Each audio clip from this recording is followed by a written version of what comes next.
Eu quero abordar um trabalho relativamente antigo, mas que me pareceu muito pertinente e que tem muito a ver com os últimos vídeos que a gente tem postado aqui no canal.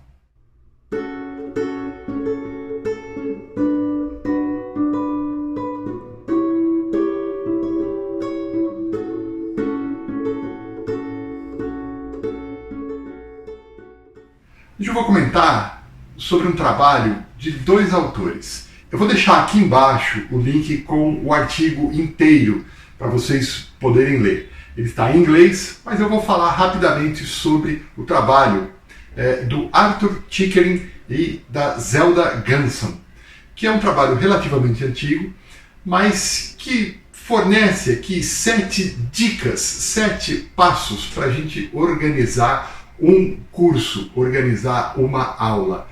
E eu acho que, como a gente já tem abordado aqui no canal uma série de dicas, uma série de coisas que a gente vai tentando fazer de maneira simples para melhorar a aula, esses 7 passos me pareceram muito legais e muito interessantes da gente poder abordar aqui. Bom, o primeiro passo que ele coloca é criar uma proximidade entre o estudante e o professor. A gente tem notado cada vez mais com os nossos alunos que o nível de formalidade da relação professor-aluno, ele tem cada vez mais caído, né? O aluno é cada vez mais informal. E isso traz um lado positivo, porque ao trazer o professor para perto do aluno, e obviamente o aluno para perto do professor, cria-se naturalmente uma responsabilidade. O aluno ele passa a se comprometer com a própria aprendizagem. Não se trata só de ser amigo do aluno, não se trata só de ser legal, de ser camarada, e sim de orientá-lo de maneira próxima. E é isso que traz esse compromisso. Então, vem lá a primeira dica: aproximar o professor do aluno para criar esse compromisso, para criar esse engajamento. O segundo passo é a gente criar uma relação maior entre os estudantes, fazer com que os estudantes conversem mais, com que os estudantes troquem ideias, para que os estudantes tirem as dúvidas uns dos outros. Então, sempre num determinado assunto tem aquele aluno que entende mais rápido, aquele aluno que demora mais para entender. Então, aquele que entende mais rápido acaba explicando para aquele outro que não entendeu direito. E isso é muito rico. Primeiro por uma questão da linguagem. O aluno que tem a linguagem mais próxima do seu colega, então ele consegue traduzir aquele conteúdo, aquela ideia, ele consegue traduzir de uma maneira melhor. Segundo, tem um outro aspecto que a gente já fez um vídeo aqui falando, que quando o aluno está no processo de aprendizagem, ele entende mais a dificuldade do colega do que o professor. O professor já aprendeu aquilo há muito tempo, ele já domina aquele assunto.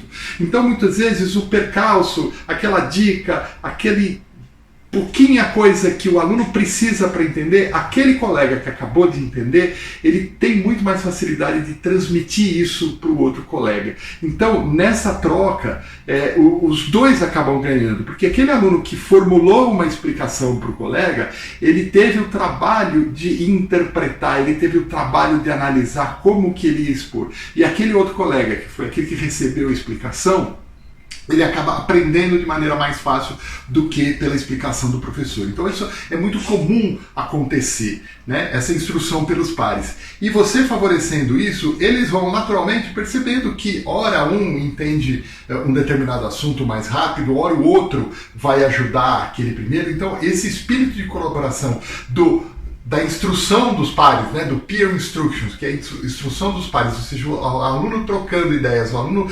desenvolvendo o seu raciocínio, isso é muito positivo. Então, propiciar esses momentos é muito engajador. O terceiro ponto é a gente usar técnicas de aprendizagem ativa. Já fiz vários vídeos também, vou voltar a fazer vídeos sobre a aprendizagem ativa. O que ela traz? Ela traz uma maior motivação, muitas vezes por trabalhar com situações reais, com situações do dia a dia, com desafios do dia a dia, o aluno se sente mais engajado. O aluno acaba indo buscar o seu conhecimento, ele acaba perguntando para o professor porque ele precisa para resolver aquele problema. Então são várias técnicas, não existe uma aprendizagem ativa, existem várias técnicas, muitas delas já abordamos aqui e muitas delas nós vamos voltar a abordar aqui, mas é muito frutífero sempre você envolver, não simplesmente o professor transmitindo o conhecimento, mas o professor desafiando o aluno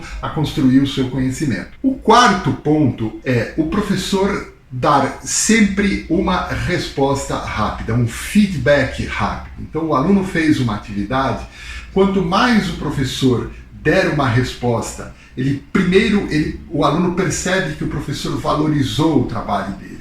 O professor leu o trabalho, o professor se preocupou em orientar aonde ele errou, aonde tem um erro de conceito.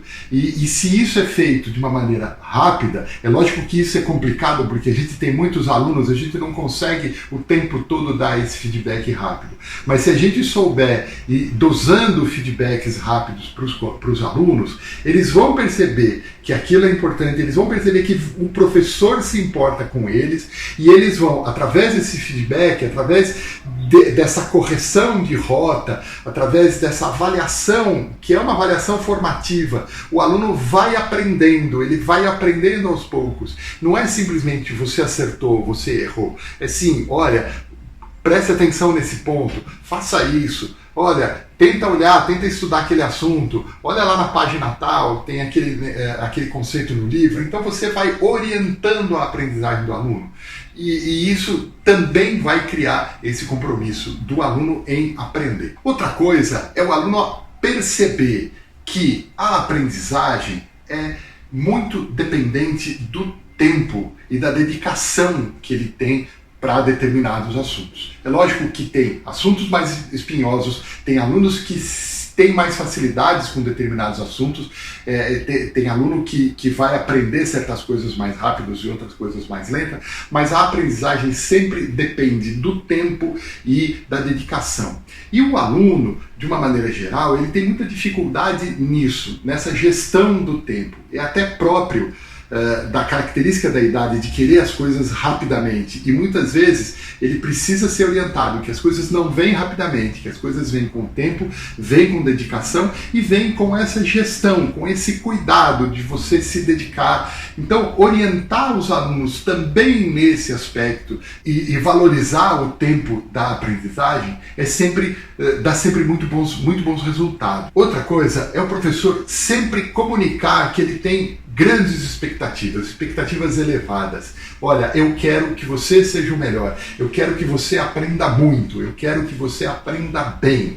Não é o professor se satisfazer, olha, se você fizer este mínimo aqui, para mim já tá bom. Não, se você pedir para o aluno o mínimo, ele vai te entregar o mínimo. Se você pedir para ele o máximo, colocando todas essas condições de contorno que eu falei, ele vai procurar te entregar o máximo. Então, comunique sempre que você confia nele, que você tem nele uma perspectiva de um futuro de aprendizado, de um futuro bem construído. Então, essas expectativas são sempre muito altas que você tem dele. Então, comunique isso, diga isso para ele, desafie o aluno, porque é desafiando que ele sai dessa zona de conforto e vai procurar evoluir. E, por fim, diversificar os estilos de aprendizagem. A gente já fez aqui um vídeo também falando dos diversos estilos de aprendizagem. Cada aluno aprende de uma maneira diferente. O aluno gosta mais da aula expositiva, outro gosta mais da discussão com os colegas, o outro aluno gosta mais de uma reflexão, o outro aluno gosta de montar, de fazer,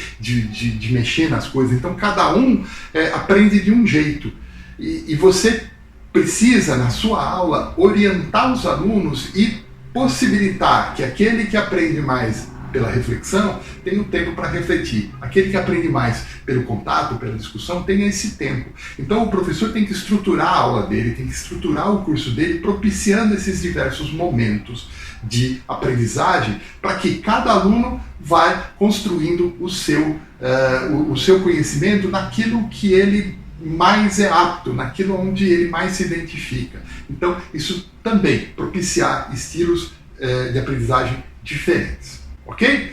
Vejam como é simples, né? A gente vai, aos poucos, emoldurando uma série de dicas aqui, e é muito simples. Na verdade, é só a gente pensar um pouquinho, preparar um pouquinho, errar muitas vezes, faz parte do professor tentar uma coisa e não dá muito certo, mas é importante também, o aluno percebe quando o professor tentou fazer uma coisa e não deu certo, isso também vira de aprendizagem para o professor e vira aprendizagem para o aluno. Então, são dicas simples que a gente vai dando aqui e que a gente, aos poucos, vai corrigindo e vai melhorando a qualidade da aprendizagem dos nossos alunos.